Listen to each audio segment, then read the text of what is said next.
Good afternoon, everybody. Our next project is going to be learning about value and using subtractive methods of material application. And so, since many of you don't have anything but your little sketchbooks with you, I'm going to show you how you can do this next assignment in your little sketchbook. If you have bigger paper, that's great. I have videos and examples of how to do that. But if all you have is your sketchbook and some regular pencils, we can still do this assignment. Okay, so you will need an eraser. If you have the eraser you got from school or one similar, that's great.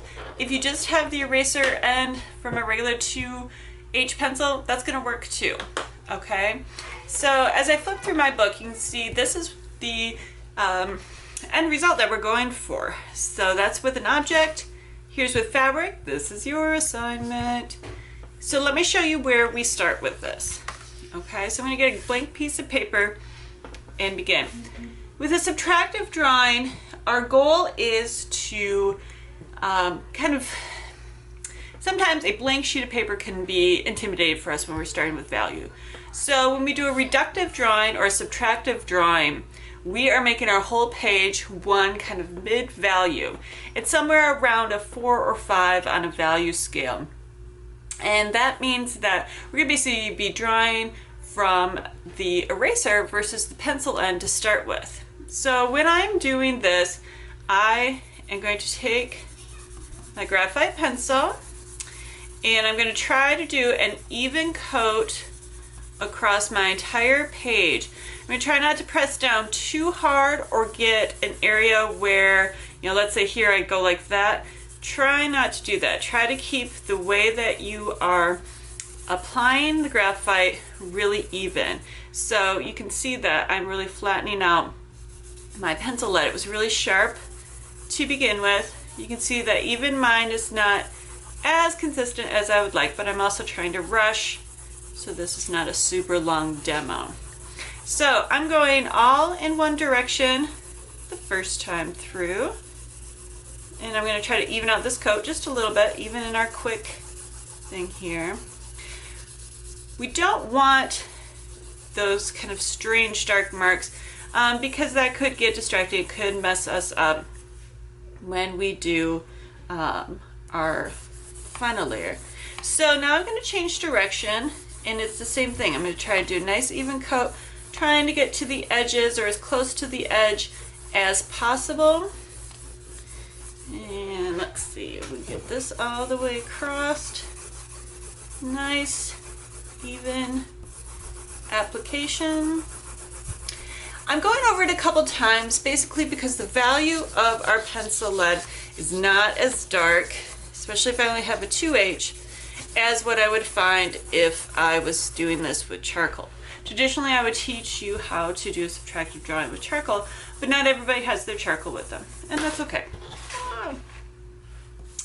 Let's bring this back. You gotta watch those edges. All right. So now I'm doing a third direction here.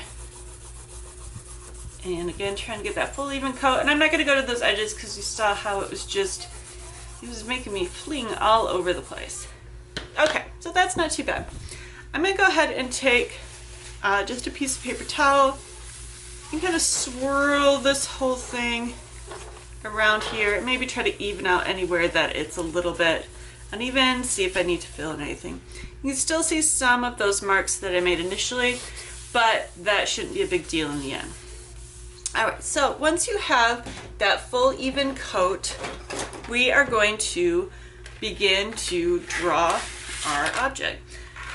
So for your assignment, you're gonna have to do a piece of fabric. And I'm gonna get us started with just a little bit of this, and then you can watch the videos for the full. So I'm using my pencil eraser because, assuming that some of you don't have this, and this is what I'm drawing with. So when I do this approach, we want to go from general to specific. So I'm going to think about my fabric and how those fabric folds are really triangular shapes. The key as we work into value here is to really think about the shapes of forms. It's not just lines, It's the full shapes that we see. So I'm doing the general, basically the highest, brightest areas of the fabric that I'm looking at. Think about those full areas as a shape, clearing as I go. We've got a part that's kind of folding up and over this way. I'm not worrying about the little nuance that occurs within each one of these shapes, but just the big overall forms that I see. I will get all to the little specifics as I go back and forth in kind of the second phase with the detail here. We got one more up this way, it kind of interacts. And another part that's here.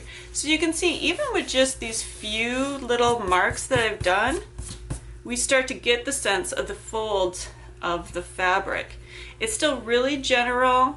There's a lot more detail that's going to occur, but suddenly just a little bit of shape value just between highlights and lowlights, I can discern what this form is, and I can start to get more and more specific as I go. Once I have my whole drawing mapped out like this that's when I start going to the additive process. So first I'm going to show you with just, if you only have one pencil available to you, that this whole drawing can be done with that. Now we start to think about it the same way that we would if I had my full range of pencils, that I want to do really light, general, back and forth, and building up of that value. I don't go instantly to pushing really hard and incising my paper. All right, don't do that. We want that range of values, but we're going to do it through a slow, gentle application. So we can slowly build to this darker end without going there instantaneously.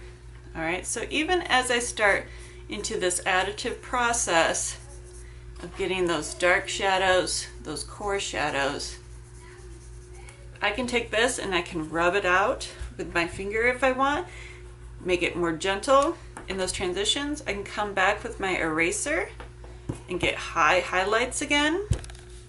Know that you have to watch where you are putting your hand on your paper.